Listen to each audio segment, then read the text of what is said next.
Bienvenue, mesdames et messieurs, dans Politicia, votre rendez-vous politique. 680 194 électeurs gabonais sont à nouveau attendus aux urnes le samedi 27 octobre pour le second tour des élections législatives. Un second tour qui fait suite au premier, celui qui a eu lieu le 6 octobre, où le pouvoir a d'ores et déjà obtenu la majorité absolue des sièges, soit 80 sur 143 et l'opposition 4. Alors, quels seront les nouveaux rapports de force politique après ces législatives? Quels sont les enjeux véritables de ces législatives pour le Gabon et les Gabonais? Comment comprendre la stratégie de boycott de Jean Ping, le chef de file de l'opposition gabonaise? Gardera-t-il ce statut une fois les législatives passées? Pour en parler, j'ai avec moi trois invités. Messieurs, dames, avant de vous présenter, je voudrais d'abord parler des absents. Comme toujours, Africa 24 invite pouvoir et opposition pour un débat contradictoire. Le PDG, le Parti démocratique gabonais, le parti au pouvoir, serait en restructuration, une restructuration qui ne lui permettrait pas donc de désigner ses délégués à ce débat. C'est quelque chose que nous déplorons, mais que nous comprenons et nous espérons que très prochainement, le PDG et les partis alliés seront donc à notre table pour un débat contradictoire sur le Gabon. Laurence Ndong, l'infatigable des plateaux de télé, vous êtes membre de la campagne internationale Tournons la page, enseignante, chercheur Gabon. Pourquoi j'accuse? C'est le titre de votre livre Réquisitoire contre la gouvernance au Gabon, publié aux éditions L'Harmattan. Merci Laurence Ndong d'avoir accepté notre invitation. Merci à vous. Persis, Lionel Essono Ondo, vous avez été pendant la campagne électorale de 2016 le porte-parole en France de Jean Ping, donc de l'opposant gabonais Jean Ping. Nous essayerons de comprendre avec vous pourquoi Jean Ping a appelé à boycotter les législatives qui ont en ce moment cours dans votre pays. Vous êtes par ailleurs le secrétaire exécutif général de Réagir. C'est un mouvement d'opposition au Gabon. Réagir contre quoi? Vous nous le direz également au cours de cette émission. Merci à vous d'avoir accepté notre invitation. Merci, Jean. Et j'ai avec moi ma consoeur Sadio Morel Kanté. Vous observez bien et vous connaissez bien la vie politique gabonaise. Merci, merci Sadio Morel Kanté d'avoir accepté notre invitation. Repoussée une première fois en décembre 2016, puis une seconde fois en avril 2018. Le premier tour des élections législatives a finalement eu lieu le 6 octobre 2018. Déjà 74 sièges pour le PDG, le parti présidentiel à lui seul. 80 au total pour la majorité présidentielle, 4 pour l'opposition. Un résultat qui préfigure déjà de la nouvelle configuration politique, ou plutôt des nouveaux rapports de force que nous aurons au Gabon une fois les législatives passées. C'est un sujet de la rédaction signé Badawe Khadijatou.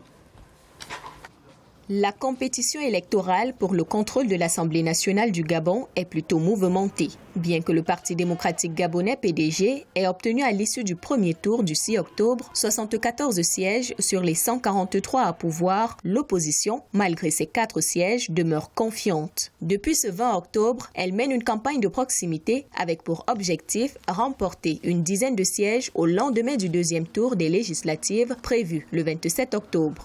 Les élections législatives et communales au Gabon attestent de l'extrême fragilité de l'opposition. Elles démontrent que les valeurs et institutions démocratiques peinent à s'imposer. Il y a comme une persistance du monopartisme en contexte multipartite, à en juger par les majorités accumulées depuis près d'un demi-siècle par le parti au pouvoir, lequel, à la limite, fait cavalier seul et laisse vraisemblablement peu de place à l'équilibre des forces. De l'avis de certains observateurs, les élections législatives et locales au Gabon auraient non seulement des enjeux nationaux, mais aussi diplomatiques. Au niveau national et international, l'un des enjeux est de corriger les erreurs des processus électoraux antérieurs et renforcer la paix autour d'un consensus national.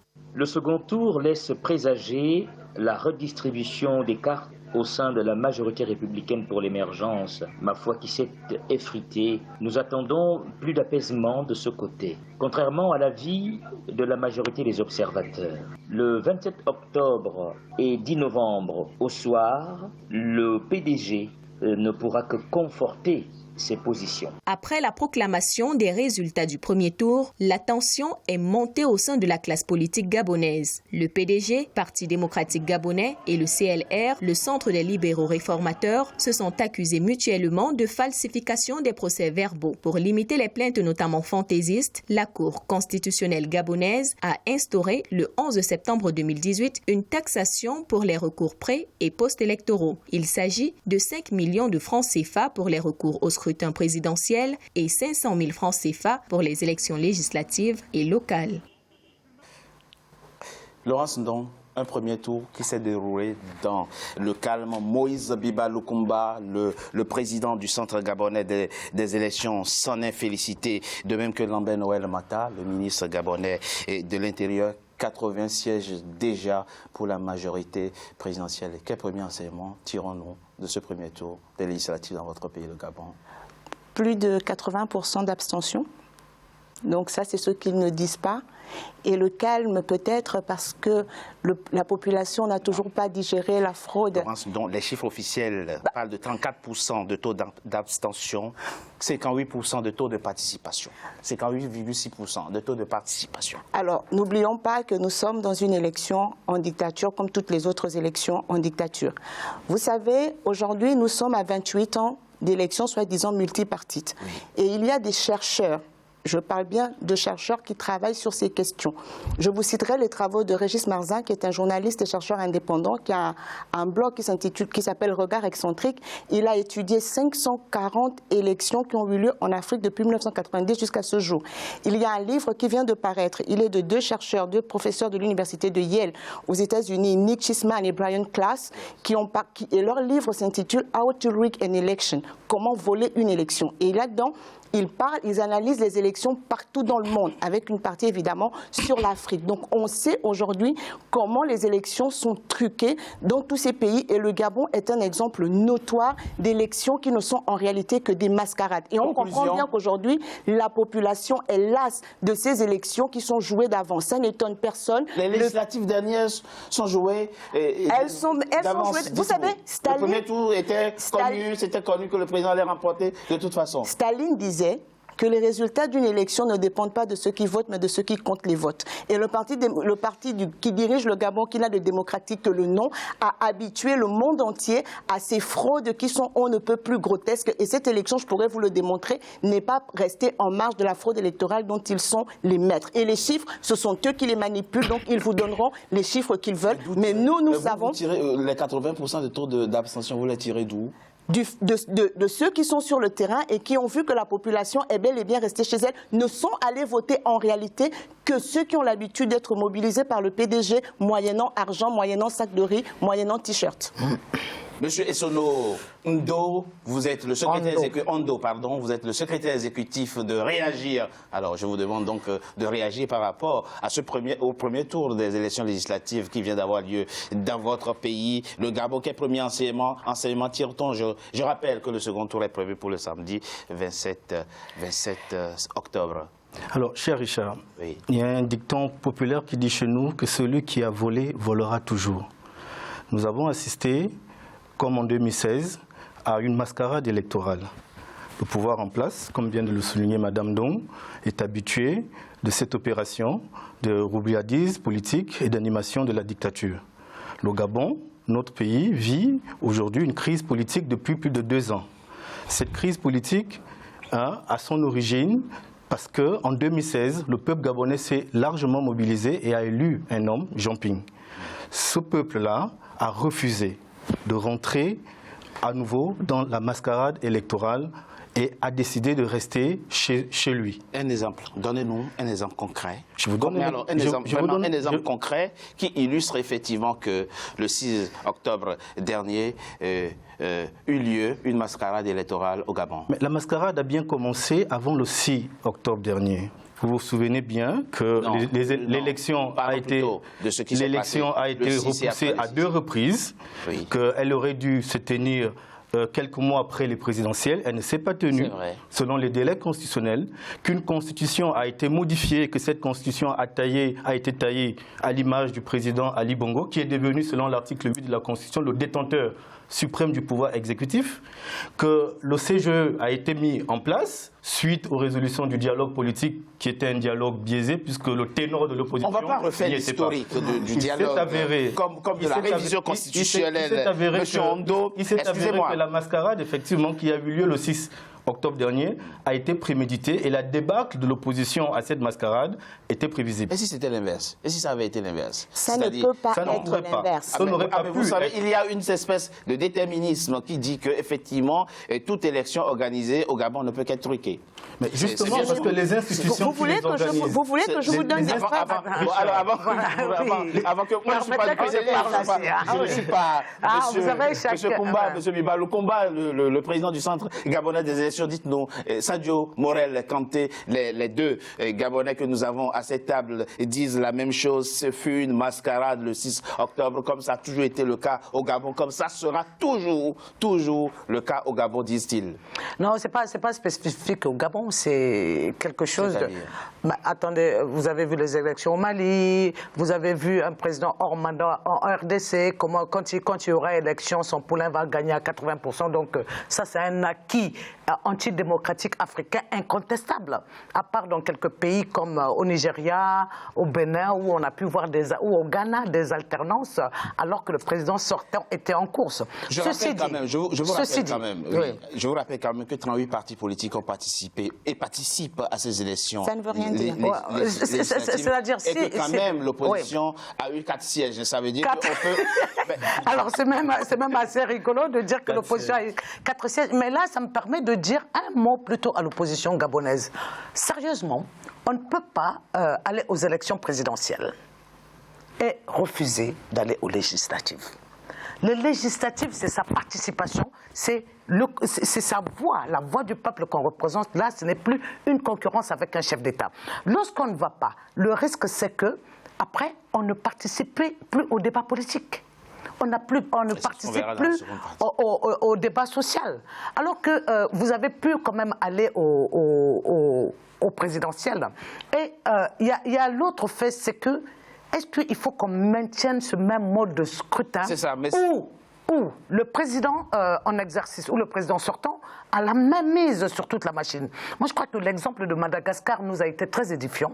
Il faut que le président sortant, sa machine, se mette un peu à l'écart pour refaire les choses. On a une première là pour que... À l'occurrence, l'exemple de Madagascar que vous évoquez, il s'agit de l'élection présidentielle. Et non d'élection. Oui. Non, mais ce sont des élections. Rien ne nous dit, je m'excuse, rien ne nous dit que le centre ça peut être amélioré, parce que tout ce qu'on a vu jusqu'à présent, les présidents sortants qui se maintiennent au pouvoir depuis plus d'une décennie, vous les avez vus. Ça met la démocratie africaine en mal. D'accord, très bien. Laurence Ndong, quelles sont les garanties que vous aurez souhaité avoir et que vous n'avez pas eues pour parler d'élections crédibles? Pour parler d'élections crédibles, il lui fallu qu'Ali Bongo ne soit pas président. Parce qu'il est président sur la base... Je parle bien des législatives. Il est président sur la base d'élections volées. À partir de ce moment-là, tant qu'il est là, il est dans l'illégitimité. On ne va pas revenir sur la présidentielle de 2016. Nous sommes en 2018. Nous parlons des élections législatives, s'il vous plaît. J'arrive. Mais le fondement est là. Le fondement, c'est que lors de l'élection présidentielle de 2016, il y a quelque chose qui s'est brisé au Gabon et qui ne sera reconstruit que lorsqu'on reviendra et qu'on réglera la question de cette élection. Pourquoi? Parce qu'il y a eu des morts comme jamais auparavant. Parce que jusqu'aujourd'hui, il y a encore des familles qui ne savent pas ce que leurs enfants sont devenus. À partir de là, Ali Bongo n'a jamais fait profil bas, lui et son pouvoir. Comme le disait Lionel Persis tout à l'heure, ce qu'ils ont fait, c'est modifier la Constitution, voter des lois liberticides. Nous sommes passés de 100... Une modification qui a fait suite au dialogue national. Attendez, et mais... qui a repris les conclusions. Non, c'est un dialogue entre eux, c'est un dialogue entre copains, c'est un dialogue entre... S'il vous plaît, ce qui est terrible, c'est que les résultats de ce dialogue-là, soi-disant, qui ont été mis dans la nouvelle Constitution, n'ont pour but que de renforcer les pouvoirs d'Ali Bongo. C'est quand même assez bizarre. On est passé d'un président qui était Simplement, aujourd'hui, il a tous les pouvoirs. Cette constitution dit même qu'en cas de changement de majorité à l'Assemblée nationale, c'est la politique du chef de l'État qui est appliquée. Donc aujourd'hui, même si l'opposition avait remporté ces législatives... c'est comme ça. Non, le Gabon était un régime semi-présidentiel. Ce n'était pas comme ça. Une autre chose, on était à 120 députés pour une population d'1,5 million d'habitants. Cette constitution est passée à 143 députés. Et quand on lit les recherches que je viens de vous citer, l'une des façons de tricher les élections législatives, ça commence par le découpage électoral qui est en faveur du pouvoir. On ne va pas revenir sur le code électoral et sur le découpage électoral. Non, mais je vous montre déjà que ce découpage électoral est en faveur du pouvoir et déjà il laissait entrevoir la fraude. Parce qu'on ne peut pas mettre 23 députés pour le Haut-Ogooué qui a en réalité 77 000 habitants et qui ont été gonflés à 250 000 et l'estuaire qui en a 857 000 habitants à 26 députés. La difficulté pour les non-Gabonais et la difficulté pour les non-Gabonais qui nous suivent sera de comprendre le seul argument qui veut que tant que les élections sont organisées par le pouvoir gabonais actuel, elles seront truquées. Ça, ce n'est pas un argument. Laissez-moi vous expliquer. Si, Richard, c'est un argument. Laissez-moi tous vous les expliquer. pouvoirs sortants. Aussi longtemps que l'opposition ne rapportera pas. Non. Les élections au Gabon, c'est qu'elles sont truquées. Non. Regardez. Moi, je pose la question. Mettons-nous hors du Gabon. Celui qui organise Regardez au Sénégal les mécanismes que Macky Sall est en train de mettre en place. On ne va pas faire de transposition. Chaque cas est unique. Parlons du Gabon et des législatives au Gabon. Si chaque cas a des nuances, il y a des nuances qui se diffèrent. Laissez-moi vous démontrer une chose. Dans le cas du Gabon. Les pouvoirs dictatoriaux restent des pouvoirs dictatoriaux. Et c'est pour ça que ce sont des dictatures. À 85-6 ans, comment Paul Biya a pu l'emporter sur une jeunesse foisonnante? Ne mélangeons pas tout. Ne passons pas d'élection présidentielle à élection et législative et je ne vous laisserai pas. Je ne vous laisserai pas. Je veux parler des législatives au Gabon. Une clarification d'abord. Ce sont des scrutins qui interpellent les populations des mêmes pays avec les mêmes mécanismes qui sont là. On connaît les mécanismes de fraude. Ils ont été étudiés, ils ont été écrits. Comment vous expliquez que Malika Bongo Ondimba, qui n'a jamais fait de politique, qui n'a pas été capable de faire tourner le comité Miss France dont elle avait la présidence, comité Miss France, elle n'a pas réussi à le faire tourner. Depuis 2014, il n'y a plus jamais eu de Miss France. Elle a organisé une ou deux éditions, le comité est mort. Elle va se présenter comme députée. Elle n'a jamais fait de politique. Dans le village, on va avoir 3 générations de elle se présente dans son village. Dans son village. Elle est désignée députée 98%. Les 3 candidats en face d'elle sont aujourd'hui en prison. 3 générations 18 mois avant son élection à la présidence de la République en France, personne ne savait que Emmanuel Macron serait président en France. Oui, mais Emmanuel Macron était dans les rouages. Emmanuel Macron était dans les rouages du pouvoir. Il était ministre, il a été ministre. On lui connaît une histoire. On sait d'où il vient, on sait qu'il a été dans l'administration, qu'il a fait l'ENA. Ce n'est pas le cas de Malika Bongo Ondimba qui est désigné député avec 98% de voix. Et ces 3 concurrents sont en prison. Pourquoi ces 3 concurrents sont en prison après avoir été menacés de mort? On va poser la question à Lambert. Alors, il faut quand même rappeler, Sadio Morel, quand il est ici, il est très important que je rappelle qu'il y a sur le continent, et je voudrais qu'on ait du respect vis-à-vis de ces pays-là, des pays qui organisent des élections transparentes. Mais Sadio vient de les citer. Sadio les a cités. Elle a cité le Bénin, elle a cité le Ghana, elle a cité le Nigeria, elle a cité le Sénégal. Mais reconnaissez, on ne va pas dire que... reconnaissez qu'il y en a où les élections ne sont jamais transparentes aussi, et c'est le cas du Gabon, c'est le cas du Cameroun, c'est le cas du Congo. Madame Dom vient de vous n'arrivez pas à nous expliquer dans quel contexte. Mais laissez-moi vous expliquer. Vous avez déjà vu votre temps. Allez-y, je vous explique. Madame Dom vient de vous dire qu'il y a eu un découpage électoral qui était totalement favorable au parti au pouvoir, au PDG. Madame Dom vous l'a dit, et moi je l'ai dit tout à l'heure, il y a eu une modification de la Constitution qui prévoyait déjà qu'en cas de cohabitation, ça veut dire en cas de victoire de l'opposition, éventuelle victoire de l'opposition aux législatives, le pouvoir exécutif restait entre les mains du seul monarque Ali Bongo Ondimba. Revenons sur les élections, proprement parler. C'est pas pour ça que c'est pas bon. On est d'accord. Les élections législatives, il faut être honnête. Il faut dire clairement qu'il y a eu une bataille que l'opposition a perdue. Mais l'opposition l'a perdue pourquoi? Elle a perdu parce qu'il y a eu des fraudes massives. Dans un premier temps, selon mon analyse, et c'est la lecture que nous faisons à réagir, il y a eu des fraudes massives. Monsieur, il y a eu des intimidations comme d'habitude. Il y a eu des arrestations. Il y a eu des arrestations arbitraires. Et il y a également le fait que l'opposition est partie à ces élections dispersées, non concertées, non préparées. Et en réalité, elle aurait dû écouter la voix du peuple. Ce peuple-là qui a entendu la voix de son leader Jean Ping qui lui disait « Nous ne pouvons pas repartir aux élections après avoir subi un bombardement dans le QG de campagne. Nous ne pouvons pas aller aux élections tant que le deuil de nos familles n'a pas encore été fait. » Ce peuple gabonais, qui est la boussole de tous les politiques, a été entendu et a fait entendre sa voix et s'est mobilisé. Mobilisé pourquoi? Pour rester chez eux. Ça nous amène à faire l'analyse et le décryptage de la stratégie de l'opposition gabonaise, mais ce sera après une courte pause. À tout de suite.